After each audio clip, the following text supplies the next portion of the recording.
एक उम्मीद सुनहरे ख्वाबों की जो आपने देख रखे हैं अपने बच्चों के लिए, सुनहरे कल की सूरत में। उस सुनहरे कल के लिए हम संवारते हैं आपके बच्चों का मुस्तकबिल। यूनिक ग्रुप ऑफ इंस्टीट्यूशन गुज़िश्ता 33 वर्षों से दिखा रहा है रास्तों को मंजिल, उम्मीद को रोशनी, इल्म से अमल की रवायत, बच्चों के रोशन मुस्तकबिल का ज़ामिन।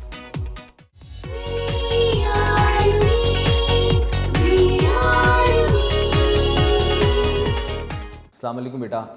लेक्चर नंबर 60 में हम डिस्कस कर रहे हैं बेटा क्वेश्चन नंबर 33 यूनिक नोट्स का। शॉर्ट में अलग-अलग से पूछ सकता आपसे कि नियर पॉइंट क्या है, फार पॉइंट क्या है, नियर पॉइंट को और क्या नाम दिया जाता है।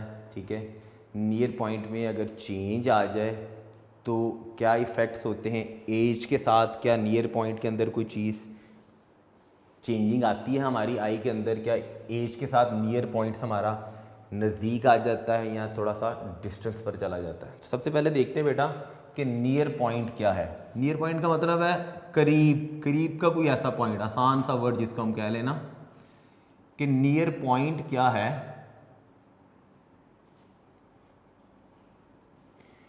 यानी मैं छोटी सी एक शॉर्ट सी एग्जाम्पल बताता हूँ। ये मेरी आंख के ज़्यादा करीब है, मैं ऐसे कह सकता हूँ कि एक नियर पॉइंट है। कोई चीज़ मेरी आंख से बहुत ज़्यादा दूर हो, इनफिनिट डिस्टेंस पर, जिसका डिस्टेंस मैं वैसे मेजर ना कर सकूँ। जैसे हम स्टार्स को देखते हैं तो बहुत ज़्यादा दूर है ना, नज़र तो आ रहे होते हैं, मून हमें नज़र आ रहा है, बहुत ज़्यादा इनफिनिट डिस्टेंस है। तो करीब की चीज़ के लिए हम वर्ड यूज़ करते हैं नियर पॉइंट्स का, हम दूर की चीज़ के लिए वर्ड यूज़ करते हैं कौन सा वाला पॉइंट, फार पॉइंट का। तो नियर पॉइंट क्या है, आंख से, ह्यूमन आई से वो मिनिमम डिस्टेंस है। नियर पॉइंट को अगर हम डेफिनेशन में लिखें तो मिनिमम डिस्टेंस कहाँ से, फ्रॉम आई से, आंख से मिनिमम डिस्टेंस एट विच क्या हो सके एक शार्प इमेज प्रोड्यूस हो सके ऑन किस चीज़ पर। इमेज तो बेटा एक ही चीज़ पर बनना है आंख में, जिसका नाम क्या है, रेटिना। अगर इमेज रेटिना पर नहीं बन रहा तो याद रखिएगा फिर वो इमेज थोड़ा सा ब्लर होगा, धुंधला जिसे कहते हैं। यहाँ रेटिना पर बनेगा तो शार्प इमेज का हम वर्ड यूज़ करेंगे, बड़ा क्लियर इमेज जिसको कहते हैं। अगर इमेज रेटिना पर नहीं बन रहा तो यहाँ रेटिना से पहले लाइट फोकस हो जाती है या रेटिना के बाद लाइट फोकस होगी, तो बिफोर रेटिना बनेगा या आफ्टर रेटिना बनेगा तो वो इमेज हमेशा ब्लर्ड इमेज होगा, जिसमें हम ये कहेंगे कि हमारी आइज़ में कुछ खुदा न खास्ता डिफेक्ट आ गया है। तो इसीलिए अक्सर आपने देखा होगा डिफरेंट पर्सनस को, डिफरेंट पीपल्स को आई ग्लासेस यूज़ करते हैं, रीज़न उसकी यही होती है। अब आज एक नियर पॉइंट मैंने क्या बताया, मिनिमम डिस्टेंस ऑफ किसका, ऑब्जेक्ट का, कहाँ से, फ्रॉम आई से, यानी minimum distance from I eight विच क्या एक शार्प इमेज प्रोड्यूस हो सके, किस चीज़ पर, रेटिना पर प्रोड्यूस हो सके, that is called as near point. आंख के करीब का कोई पॉइंट है जी। इस नियर पॉइंट को हम एक और नाम भी देते हैं जी, हम ये पहले टॉपिक वो नाम पढ़ चुके हैं। It is also called as least distance of distinct vision. यानी नियर पॉइंट को हम दूसरा नाम क्या देते हैं, it is also called as least distance of distinct. Least का मतलब होता है कम से कम, डिस्टेंस का मतलब है फासला, डिस्टिंक्ट विजन का मतलब है वो कम से कम फासला हमारी आई से, जिससे हमारा किसी भी ऑब्जेक्ट को देखने का जो विजन है that is very much clear. यानी ये मार्कर मेरी आंख के बिल्कुल देखें यहाँ पर अगर पड़ा हुआ है बिल्कुल मुझे क्लियर नज़र आ रहा है। ठीक है, अगर इसको मैं अपनी आई के क्लोज़र लाना शुरू कर दूंगा तो एक स्टेज ऐसी आएगी कि इसका इमेज मुझे क्या होगा, ब्लर नज़र आना शुरू हो जाएगा, यानी धुंधला नज़र आना शुरू हो जाएगा।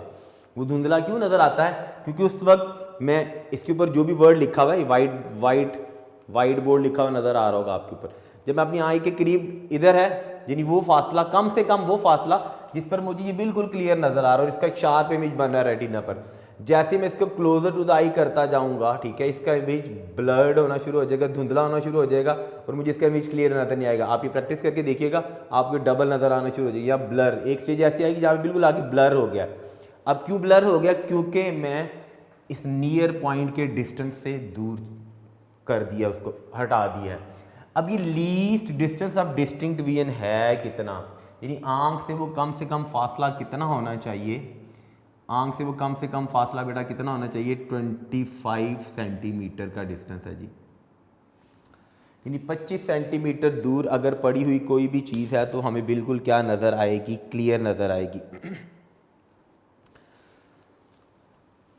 इस नियर पॉइंट में क्या चेंज कैसे आता है?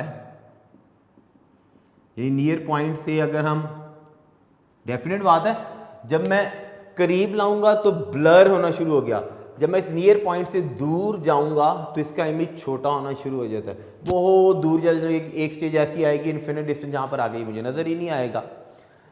तो फिर इसका मतलब हुआ कि जैसे जैसे ऑब्जेक्ट हमारी आई के क्लोजर आता है, यानी ऑब्जेक्ट अगर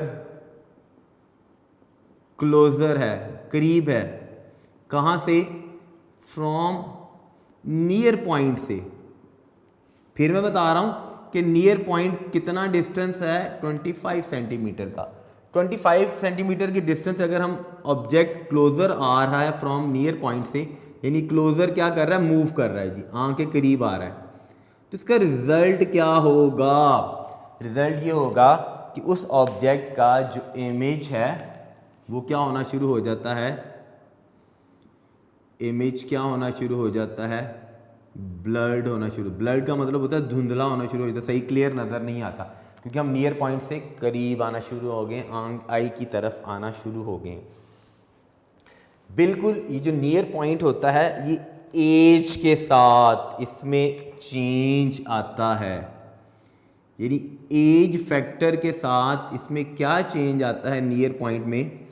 यानी हमारी एज जब 20 ईयर्स की अर्ली 20s के अंदर है तब इस ये नियर पॉइंट का डिस्टेंस कितना होता है, जब 40 एज हो जाती तब कितना हो जाता है, जब 60 होती तब कितना हो जाती है। एक एवरेज में बात कर रहा हूँ कि जब हम अर्ली 20s के अंदर होते हैं ना, अर्ली 20s में एज में ये नियर पॉइंट कितने डिस्टेंस पर होता है? ये 25 सेंटीमीटर के डिस्टेंस पर होता है, ठीक है जी। जैसे ही एज हमारी पहुंचती है 40 ईयर्स तक, जैसे हमने अपने प्रीवियस टॉपिक में पढ़ा था ना, अकोमोडेशन यंग पीपल्स के अंदर लार्जर होती है, वो जो फोकल लेंथ में चेंज आता है, ठीक है, और ओल्डर एज के साथ वो डिक्रीज होना, यानी जल्दी वो फोकस नहीं करता, देर बाद करता है। 40 ईयर्स पर जब हमारी एज चले जाती है तो ये डिस्टेंस ऑलमोस्ट कितने पर चला जाता है? 50 सेंटीमीटर पर चला जाता है। और ऐसे ही एज बेटा जब 60 ईयर्स की होती है, 60 ईयर्स की एज पर जाने पर इसमें क्या चेंज आता है? जब एज 60 ईयर्स हो जाती है तब ये डिस्टेंस ऑलमोस्ट कितना हो जाता है? ऑलमोस्ट 500 सेंटीमीटर तक चला जाता है जी, यानी 500 सेंटीमीटर पर पड़ी हुई चीज़ नियर पॉइंट पर होगी और वो आपको क्लियर नज़र आएगी। अक्सर आपने देखा होगा जैसे जैसे एज इंक्रीज हो जाती है, आप ओल्डर पीपल्स को देखें, हमें यहाँ पे क्लियर नज़र आ रहा है तो ऐसे थोड़ा सा दूर करके देख रहे होते हैं, उस दूर करके देखने से उन्हें चीज़ें क्लियर नज़र आ रही होती है, क्योंकि उनका ये 25 सेंटीमीटर का डिस्टेंस चेंज हो चुका होता है। वो डिस्टेंस यहाँ 50 पर पहुँच गया होता है, एज के अकॉर्डिंगली यहाँ वो डिस्टेंस कितने पर चला जाता है? 500 पर चला जाता है जी वो डिस्टेंस। अब देखते हैं जी हम कि जो इमेज बनता है, इमेज फॉर्मेशन ह्यूमन आई जब ऑब्जेक्ट को प्लेस करते हैं, कहाँ पर? नियर पॉइंट पर प्लेस करते हैं। आपकी बुक में भी एक डायग्राम बनी हुई है, वो हम डायग्राम बना के देख लेते हैं कि इमेज नियर पॉइंट पर है तो आँख के लेंस और रेटिना में कितना डिस्टेंस होगा जिस पर इमेज बन रहा होगा। ये डायग्राम आपने नियर पॉइंट से बनानी है जी। ये हम ह्यूमन आई बना रहे हैं, जिससे हम देखते हैं कि नियर पॉइंट पर जब ऑब्जेक्ट प्लेस्ड होगा तो उस वक्त ह्यूमन आई में जो इमेज बन रहा होगा, यहाँ से जो ऑप्टिक नर्व्स जाती हैं, बायो में आप पढ़ेंगे, जो इमेज लेके जाती है कहाँ पर? ब्रेन में लेके जाती हैं। ये जी आई लेंस ठीक है जी।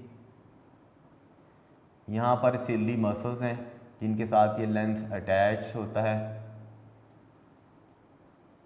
ठीक है जी। यहाँ पर जी हम ऑब्जेक्ट प्लेस करते कितने डिस्टेंस पर, नहीं जी ये ऑब्जेक्ट पड़ा है जी किस जगह पर, एट नियर पॉइंट पर। फिर से नियर पॉइंट हमने अभी देखा था कि नियर पॉइंट का हमारा डिस्टेंस कितना है, यानी लेंस से लेकर इस ऑब्जेक्ट तक का डिस्टेंस, ये डिस्टेंस कितना होना चाहिए, ये डिस्टेंस बेटा दैट इज 25 सेंटीमीटर। 25 सेंटीमीटर दूर पड़ा होगा ऑब्जेक्ट आंख से, तो इसका इमेज कहाँ पर बन रहा होगा, नहीं जिसको हम आसान से वर्ड्स में कह सकते हैं इमेज कहाँ पर बनना है, बनना तो सारी बात है रेटिना पर इमेज ने बनना है, ठीक है जी। ये हम थोड़ी सी ना ऑप्टिक नर्व्स को ज़रा नीचे कर लेते हैं, वैसे ज़रूरत नहीं ऑप्टिक नर्व्स की हमें, क्योंकि हमारा उससे कोई कंसर्न नहीं है, ठीक है जी। ले जी यहाँ से लाइट की रेज गई लेंस में से, उन्होंने रिफ्रैक्ट होना है आई लेंस से, ये इमेज बना जी। ये दूसरी लाइट की रे गई डेफिनेट बात है लेंस से थोड़ी सी रिफ्रैक्ट होके यहाँ पर ये शार्प इमेज बन रहा है, कहाँ पर, this is image on retina, retina पर जी इमेज बन रहा है जी। अब इस इमेज का और इस लेंस के दरमियान आंख में जो डिस्टेंस होता है जब नियर पॉइंट पर होता है तो डिस्टेंस कितना होगा, दैट इज 2.5 सेंटीमीटर। इतना फासला हमारी आंख के अंदर होता है, ठीक होगी बात जी। ये यदि नियर पॉइंट के लिए हमने डायग्राम बनाई, इस वक्त हम क्या कहेंगे जब हमें बिल्कुल चीज़ें क्लियर नज़र आ रही होती हैं, तो ये हमारा क्या होता है, that is our normal vision. जहाँ पर हमें क्लियर चीज़ें नज़र आ रही हैं, जब ऑब्जेक्ट पड़ा है कितने डिस्टेंस पर, एट 25 सेंटीमीटर के डिस्टेंस पर ऑब्जेक्ट पड़ा। क्लियर होगी बात जी। फार पॉइंट क्या होता है जी, दूर, कोई दूर का पॉइंट,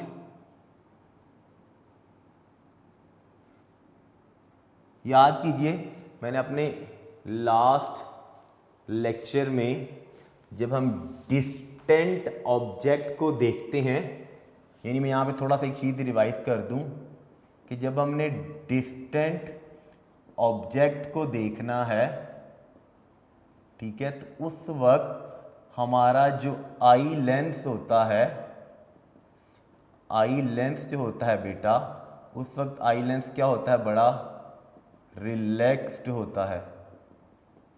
आई लेंस रिलैक्स्ड होता है और जो सिलरी मसल्स होते हैं, वो सिलरी मसल्स उस वक्त क्या हुए होते हैं, कॉन्ट्रैक्ट।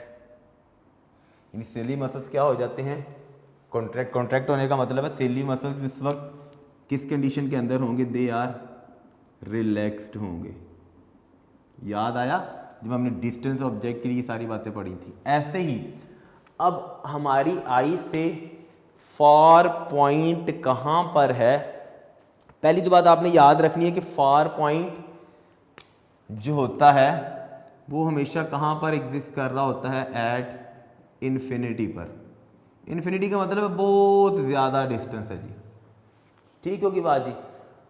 अब नियर पॉइंट था मिनिमम डिस्टेंस, कम से कम फासला कहाँ से, हमारी आई से, जिससे एक शार्प इमेज बन जाए किस चीज़ पर, रेटिना पर बन जाए। तो फार पॉइंट का मतलब है दूर का कोई पॉइंट, तो फार पॉइंट हम क्या कहेंगे, वो मैक्सिमम डिस्टेंस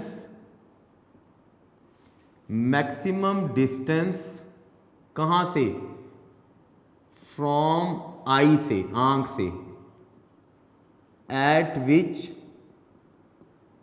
क्या चीज, एक फुली रिलैक्स्ड आई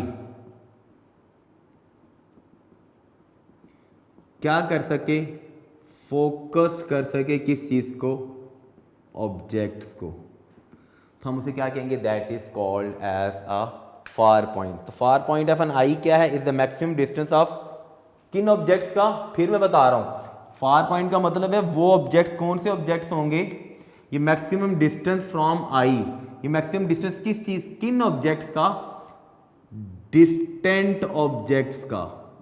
भाई डिस्टेंट ऑब्जेक्ट्स का मतलब क्या हुआ, जो दूर के ऑब्जेक्ट्स हैं उनका डिस्टेंस हमारी आंख से कितनी दूर, जिस पर हमारा क्या चीज़ एक फुली रिलैक्स्ड आई क्या कर सके, फोकस कर सके किस चीज़ को, इमेजेस को। ठीक है, अब जो पर्सन्स होते हैं किस चीज़ के साथ, जो नॉर्मल आईसाइट होती है, जिन पर्सन्स की नॉर्मल आईसाइट होगी, नॉर्मल आईसाइट है जिनकी, उस नॉर्मल आईसाइट के अंदर वो क्या होगा, वो जो दूर के ऑब्जेक्ट्स होते हैं, they can see objects very far away. ये नॉर्मल आईसाइट का मतलब क्या है कि वो जो फार अवे ऑब्जेक्ट्स होते हैं, दूर के ऑब्जेक्ट्स, उनको इजीली देख सकते हैं। जैसे दूर के ऑब्जेक्ट्स में हमारी आई भी नॉर्मल आईसाइट है। ठीक है, आप रात के वक्त आसमान में आपको बहुत सारे स्टार्स नज़र आ रहे होंगे, बिल्कुल आ रहे होते हैं, इसका मतलब हमारी नॉर्मल आईसाइट है जिसमें हम फार के ऑब्जेक्ट्स को क्लियरली देख सकते हैं। लेकिन जो नॉर्मल आईसाइट्स होते हैं उसमें हमें प्लैनेट्स अक्सर औक़ात हमें टेलीविज़न पर बताते हैं कि ये प्लैनेट्स हमारी अर्थ के ज़्यादा नीयरेस्ट गुजरा, तो रात के वक्त आप देख सकते हैं उसको। ठीक है जी, तो हम उन प्लैनेट्स को भी ऑब्जर्व कर सकते हैं जो हमें दूर नज़र आ रहे होते हैं। तो जो फार अवे ऑब्जेक्ट्स होते हैं, एक तो उनको क्लियरली देख सकते हैं। उन फार अवे ऑब्जेक्ट्स के अंदर क्या चीज़ आती है, डिफरेंट प्लैनेट्स आते हैं या स्टार्स आते हैं। जो दूर के स्टार्स हमें नज़र आ रहे होते हैं, प्लैनेट्स हमें कभी कभी नज़र आएगा, होता तो बहुत दूर है। ठीक है, जैसे हमें मून नज़र आ रहा है, बिल्कुल नज़र आ रहा है ना, मून आपको नज़र आ रहा है। ठीक है, तो मून बहुत दूर है, which is the natural satellite. ठीक होगी बात, तो दूर की चीज़ें हमें नज़र आ रही होती हैं। ठीक है, अब जब नॉर्मल आई साइट जिसको हम कहते हैं ना, अब क्यों नज़र आ रही होती हैं ये प्लैनेट्स और स्टार्स, इसलिए नज़र आ रहे होते हैं कि उन पर्सन्स का ये जो फार पॉइंट होता है ये कहाँ पर एग्जिस्ट कर रहा होता है। इसकी रीज़न क्या होती है कि उनका फार पॉइंट, भाई फार पॉइंट कहाँ पर होता है, इन्फिनिटी पर होता है। इन्फिनिटी का मतलब है बहुत दूर होता है फार पॉइंट। अब ज़्यादातर लोग जिनके आई साइट में कोई डिफेक्ट होता है, ठीक है, उनका ये फार पॉइंट ही तो चेंज हो गया होता है, जिन्हें दूर के ऑब्जेक्ट्स नज़र नहीं आते, उनका यही फार पॉइंट इन्फिनिटी की बजाय करीब आ गया होता है, जिसकी वजह से उन्हें करीब की चीज़ें नज़र नहीं आती। इसी वजह से हम कहते हैं कि जो मेजॉरिटी ऑफ पीपल होते हैं they don't have normal eyes in this sense, कि ज़्यादातर लोगों की नॉर्मल आईज इसलिए नहीं होती क्योंकि उन्हें ज़्यादा दूर की चीज़ें नज़र क्लियर नहीं आती। रीज़न उसकी क्या होती है कि उनका फार पॉइंट जो होता है, जो फार पॉइंट इन्फिनिटी पर है, जब ये फार पॉइंट डिस्टर्ब हो जाएगा तो आई साइट में कोई डिफेक्ट आ जाएगा। जब ये नियर पॉइंट डिस्टर्ब हो जाएगा तो हमारी आई साइट के अंदर कोई डिफेक्ट आ जाएगा। डिफेक्ट का मतलब ये है कि हमें चीज़ें जो हैं वो क्लियर नज़र नहीं आएंगी। ठीक होगी बात बेटा, ये एक शॉर्ट क्वेश्चन भी बन सकता है, लॉन्ग में भी आ सकता है। नियर पॉइंट और फार पॉइंट में डिफरेंस क्या है? नियर पॉइंट था वो कम से कम फासला जिस पर हमारी जिस पर क्या चीज़ एक शार्प इमेज प्रोड्यूस हो जाए रेटिना पर। ठीक है, फार पॉइंट क्या था, वो मैक्सिमम डिस्टेंस हमारी आई से जहाँ पर क्या चीज़ एक शार्प इमेज आई में प्रोड्यूस हो और हमारी आई फुली रिलैक्स्ड हो और वो ऑब्जेक्ट को क्या कर सके, फोकस कर सके। ठीक होगी बात जी। जो लोग दूर की चीज़ें देख सकते हैं, फार ऑब्जेक्ट्स को देख सकते हैं, हम कहते हैं कि उनकी जो आई साइट होती है वो नॉर्मल आई साइट होती है। जैसे प्लैनेट्स को देख लें, स्टार्स को देख लें, क्यों देख सकते? क्योंकि उनका फार पॉइंट कहाँ पर एग्जिस्ट कर रहा होता है, इन्फिनिटी पर। शॉर्ट लॉन्ग दोनों में आ सकता है, अलहदा से डायग्राम पूछी जा सकती है। लेंस और जो इमेज बन रहा है रेटिना पर, उनके दरमियान डिस्टेंस 2.5 सेंटीमीटर का होता है नॉर्मल विजन में। ठीक होगी बात। इसके साथ बच्चा हमारे ना कुछ हमने प्रीवियस लेक्चर्स के अंदर हम शॉर्ट क्वेश्चंस का सेशन कर रहे थे। साइड इन्फॉर्मेशन में हम क्वेश्चन नंबर 71 तक कर चुके हुए हैं। ये मैं नोट्स में से बात कर रहा हूँ, फिर बता रहा हूँ, ये हम यूनिक नोट्स में से कर रहे थे। एक सेशन 71 तक हम कंप्लीट कर चुके हुए थे। हम आज क्वेश्चन नंबर इसी के साथ इसी लेक्चर में क्वेश्चन नंबर 72 से ऑनवर्ड 77 पर जाके बिल्कुल एंड हो जाएंगे, ख़त्म हो जाएंगे। वो देख लेते हैं जी। तो अपने नोट्स ले लीजिएगा साथ, देखिएगा जी। 71 तक हम कर चुके हैं। 72 क्वेश्चन में कहता है what is the effect of dispersion on water drops, कि डिस्पर्शन का वाटर ड्रॉप्स, पानी के जो ड्रॉप्स होते हैं आफ्टर रेन, बारिश के बाद जो वाटर ड्रॉपलेट्स एयर में रह जाते हैं, ठीक है, उनका क्या इफेक्ट होता है, what is effect of dispersion on the water drop. तो dispersion in drops of water क्या करती है, सेपरेट्स करती है किसको, कलर्स ऑफ सनलाइट को, जिसकी वजह से आपको क्या चीज़ नज़र आती है, रेनबो नज़र आती है। तो डिस्पर्शन का इफेक्ट क्या होता है वाटर ड्रॉप्स पर, क्या चीज़ बन रही होती है, रेनबो बनती है जी। जब सनलाइट पास करती है वाटर ड्रॉपलेट्स के अंदर से, पानी के जो कतरे हवा में रह जाते हैं आफ्टर रेनफॉल, ठीक है, तो उसकी वजह से क्या चीज़ प्रोड्यूस होती है, रेनबो। 7 कलर्स जो बने हुए नज़र आते हैं आपको जी। ये था जी क्वेश्चन नंबर 72। क्वेश्चन नंबर 73 में लिखा हुआ है what happen to the light when it passes through concave lens and convex lens. ये क्वेश्चन हम बड़ी दफ़ा कर चुके हैं अपने टॉपिक्स के अंदर, लेकिन फिर भी हम इसलिए कर रहे हैं ताकि आपको पता होना चाहिए क्वेश्चन डिफरेंट चेंज करके कैसे दे सकता है।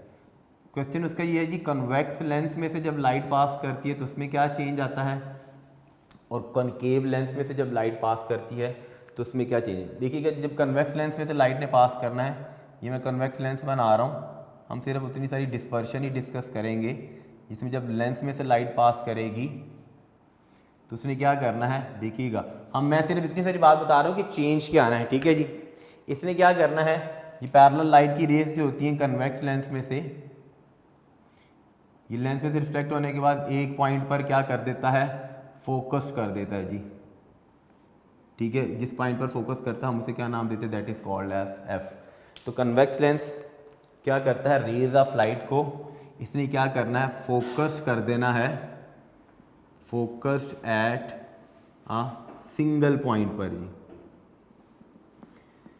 सिंगल पॉइंट पर रेज ऑफ लाइट को फोकस कर देता है। ऑपोजिट दूसरा वाला लेंस कौन सा होता है जी, कॉनकेव लेंस। बिल्कुल जी, कॉनकेव लेंस में क्या होता है, ये लेंस का सेंटर था जिसको हम ऑप्टिकल सेंटर या एपेक्स का नाम देते हैं, ये लेंस का बेस कहलाता है जी, जिसके ऊपर लेंस होता है जी।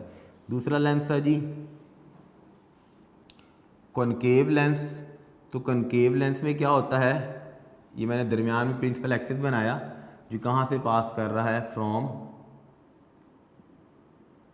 ऑप्टिकल सेंटर से। कॉनकेव लेंस के अंदर मेरा बच्चा क्या चीज़ होती है, जब लाइट की रेज आती हैं, ठीक है, इसने फोकस करना है। फोकस करने का मतलब क्या है कि ये कन्वर्ज कर देता है, इकट्ठा कर देता है एक जगह पर। इसने क्या करना है, इसने डिस्पर्स कर देना। कितना डिस्पर्स करना है, इस तरफ जाएगी। मैंने कहा था कि यहाँ पे हम ऐसे लगेगा कि वो कहाँ से आ रही है, एफ से। They appears to come from a point that is called as, उसे हम क्या नाम देते हैं, वो पॉइंट क्या कहलाता है, एफ। तो ये लाइट की रेस को वो कन्वर्ज करता है। इसने क्या करना है, इसने लाइट की रेस को डाइवर्ज कर देना है, डाइवर्ज फैला देता है जी, जिसको इसीलिए that is why it is called as a divergingness. ऐसे ही लेंस का ये सेंटर होता है जिसे हम क्या नाम देते हैं, ऑप्टिकल सेंटर, जिसको हम ऑप्टिकल सेंटर को वर्टेक्स का नाम भी दिया जाता है जी, सेंटर, जिसको हम किसके साथ रिप्रेजेंट करते हैं, लेंस के केस के अंदर ओ के साथ करते हैं। अगर मिरर होता तो मिरर के केस के अंदर हम उसको पी के साथ करते हैं। This is question number 73, what happen to the light when it passes through concave lens and convex lens. बिल्कुल डायग्राम बना के आपने बता देना, शॉर्ट क्वेश्चन आ जाता होता पेपर में। आगे जी क्वेश्चन नंबर 74, बड़ा इंपॉर्टेंट क्वेश्चन है, why are dioptres handy to use. Diopters handy to use क्यों हैं, देखिएगा हमने पढ़ा था कि डायोप्टर क्या चीज़ है, that is the unit of focal length. ऐसी है जी, सॉरी, पावर ऑफ लेंस का यूनिट क्या है, that is called as diopter. Power of lens का यूनिट है डायोप्टर। हमने ये पढ़ा था कि 1 डायोप्टर किसके किलो होता है, 1 पर मीटर के। अब डायोप्टर्स, क्वेश्चन ये है जी, why are dioptres handy to use. They are handy to use because जब हम दो थिन लेंस को प्लेस करते हैं ना साइड बाय साइड, ये देखिएगा, ये मेरे पास एक ये थिन लेंस था, ठीक है, एक मेरे पास दूसरा ये थिन लेंस था, ठीक है जी। तो डायोप्टर्स क्यों हैंडी होते हैं कि इस लेंस की जो पावर है जितनी भी है, ठीक है, फॉर एग्जांपल इसकी पावर है जी 1 डायोप्टर की, ये दूसरा वाला लेंस था जिसकी भी पावर कितनी है जी 1 डायोप्टर की, ठीक है। तो ये दोनों ऐड होकर मिलकर कम्बिनेशन ऑफ कितना बना देंगी, 2 डायोप्टर्स का। पावर ऑफ लेंस ऐड हो जाती है, दैट इज वाई वो जो ऑप्थेल्मोलॉजिस्ट होते हैं ना, ठीक है, फॉर एग्जांपल अगर उनके पास लेंस का कम्बिनेशन ऐसा अवेलेबल नहीं है जो उन्हें रिक्वायर्ड है, पावर ऑफ लेंस 2 डायोप्टर की रिक्वायर्ड है, ठीक है, उन्हें, या उन्हें पावर ऑफ लेंस 3 डायोप्टर की रिक्वायर्ड है, उनके पास एक लेंस था जिसकी फोकल लेंथ जिसकी पावर ऑफ लेंस कितनी थी, अगर उन्होंने 3 रिक्वायर्ड है, उनके पास एक लेंस है जिसकी पावर ऑफ लेंस 1 डायोप्टर थी, एक और लेंस को साइड बाय साइड प्लेस करेंगे जिसकी पावर ऑफ लेंस कितनी थी, उसकी भी ज़ाहिर बात है कितनी है 1.5 थी। तो अगर उन्हें 3 की रिक्वायर्ड है तो उनको एक नहीं मिल रहा तो क्या करते हैं कम्बिनेशन ऑफ लेंस बना लेते हैं। कम्बिनेशन ऑफ लेंस बनाने में 3 रिक्वायर्ड थी, इन दोनों को ऐड करके कितनी बन जाती है 3 डायोप्टर्स बन जाती है। That is why diopters are handy to use, कि पावर ऑफ लेंस का कम्बिनेशन क्या हो जाता है ऐड अप हो जाता है जी। क्वेश्चन नंबर 75 में जी, how can you compare lens simply by looking at them. भाई लेंस आपके पास है, आप लेंस को देख कर कैसे अंदाज़ा लगाएंगे कि लेंस की फोकल लेंथ कम है या ज़्यादा। लेकिन मैंने ये लेंस बनाया, नज़र ही आ रहा होगा आपको, एक लेंस मैंने ये बनाया है, एक लेंस मैं ये बना देता हूँ, नज़र आ रहा है, दोनों में डिफरेंस बिल्कुल नज़र आ रहा है। ये मेरे पास क्या है, this is a thin lens, मुझे हमने लेंस की फोकल लेंथ पढ़ी थी, नज़र आ रहा है कि ये थिन है, नज़र आ रहा है कि ये लेंस क्या है थिक लेंस है। हमने पढ़ा था कि अगर लेंस थिन होगा तो डेफिनेट बात है उसकी फोकल लेंथ क्या होती है लॉन्गर, और अगर लेंस थिक होगा तो उसकी देखने से हमें पता चल जाता है कि उसकी फोकल लेंथ क्या होगी। ये तो इन्फॉर्मेशन है जो हमें पता है, उसकी फोकल लेंथ क्या होगी, दैट इज़ ऑलवेज शॉर्टर। यानी थिक लेंस फैटी लेंस होता है। फिर देखने से हमें नज़र आ रहा होता है कि जो थिक लेंस होता है उसका कर्वेचर क्या होता है इंक्रीज होता है। भाई ज़्यादा है, ये हाथ सीधा है, ये कर्वेचर इतना कम है, ये ज़्यादा हो गया इंक्रीज्ड। जो थिन लेंस होता है उसका कर्वेचर क्या होता है डिक्रीज होता है, कम होता है जी। ये देखने से लेंस को हमें ये पता चल जाता है जी। क्वेश्चन नंबर 76 में कहता है how can you measure the focal length of a magnifying glass. एक मैग्नीफाइंग ग्लास की आप फोकल लेंथ कैसे मेजर करेंगे, यहाँ पर कर रहा हूँ जी क्वेश्चन नंबर 76 में। मैग्नीफाइंग ग्लास आपने देखा होगा ऐसा ग्लास, ठीक है, a simple microscope is called as a magnifying glass, simple microscope because it consist of one single convex lens. ऐसा वो ग्लास होता है। आप इस मैग्नीफाइंग ग्लास की फोकल लेंथ को कैसे मेजर करेंगे, मैग्नीफाइंग ग्लास ले लें, ठीक है, सन के सामने करें, सूरज के सामने इसको करें, ठीक है जी, सन रेज आ रही होंगी, ठीक है, जब इसमें से पास करेंगी नीचे कोई पीस ऑफ पेपर रख देगी, ये पेपर था जी, हमने इस मैग्नीफाइंग ग्लास की फोकल लेंथ मेजर करनी है। डेफिनेट बात है ये जो मैग्नीफाइंग ग्लास है दिस इज, ये ग्लास कौन सा होता है, this is a convex lens, ये जी कन्वेक्स लेंस होता है। तो मैंने इस कन्वेक्स लेंस की फोकल लेंथ यानी एफ मेजर करनी है कि एफ कैसे मैं कैलकुलेट करूंगा। यहाँ से सन रेज आ रही हैं, ठीक है, जब वो इसमें से पास करेंगी, ये मैं एग्जांपल बता रही हूँ, सन रेज आ रही थी, जब इसमें से पास करेंगी तो सारी की सारी पास होने के बाद एक पॉइंट पर फोकस हो जाएंगी, यानी एक छोटा सा डॉट आपको पेपर के ऊपर बना हुआ नजर आएगा, जहाँ पर लेंस को मूव करने से ये जो यहाँ पर ये जो डॉट बना हुआ नजर आएगा पेपर पर, यानी वो जो स्पॉट बना हुआ होगा, जहाँ पर इस स्पॉट का साइज बहुत ज़्यादा क्या हो, स्मॉलर हो, छोटा हो, तो यहाँ पर ये साइज बहुत सबसे छोटा स्मॉलर साइज बनेगा। आप थोड़ा सा दूर करेंगे ना पेपर से, साइज इंक्रीज हो जाएगा। जब आप पेपर के थोड़ा सा नियरेस्ट लेके आएंगे तो साइज स्पॉट का साइज डिक्रीज होना, बिल्कुल जब मैक्सिमम डिक्रीज हो जाएगा तो यहाँ से लेकर ये लेंस था जी, यहाँ से लेकर यहाँ तक का जो डिस्टेंस होगा, ये डिस्टेंस किस चीज़ को इंडिकेट कर रहा होगा, that distance is indicating actually क्या चीज़, इस गिवन लेंस की क्या चीज़ आपको बताएगा, फोकल लेंथ बताएगा जी कितनी आती है। क्लियर हो गया जी। ऐसे हम लेंस की क्या चीज़ कैलकुलेट कर सकते हैं, फोकल लेंथ कैलकुलेट कर सकते हैं। लास्ट वाला एक क्वेश्चन है क्या बेटा, question number 77, what is the compound microscope, what would be the distance between objective and eyepiece of a compound microscope. तो हम पढ़ चुके हैं अपने कंपाउंड माइक्रोस्कोप के टॉपिक के अंदर कि कंपाउंड माइक्रोस्कोप क्या है। देखिएगा मैं वैसे ही वर्बली बता रहा हूँ कि compound microscope is a combination of to lenses. वो दोनों लेंस कौन से लेंस होते हैं, कन्वेक्स लेंस होते हैं। One is called as objective lens and other one is called as eyepiece. जो ऑब्जेक्टिव लेंस होता है उसकी शॉर्टर फोकल लेंथ होती है, जो आई पीस होता है उसकी लॉन्गर फोकल लेंथ होती है। ठीक है जी। हम यूज़ क्यों करते हैं कंपाउंड माइक्रोस्कोप को?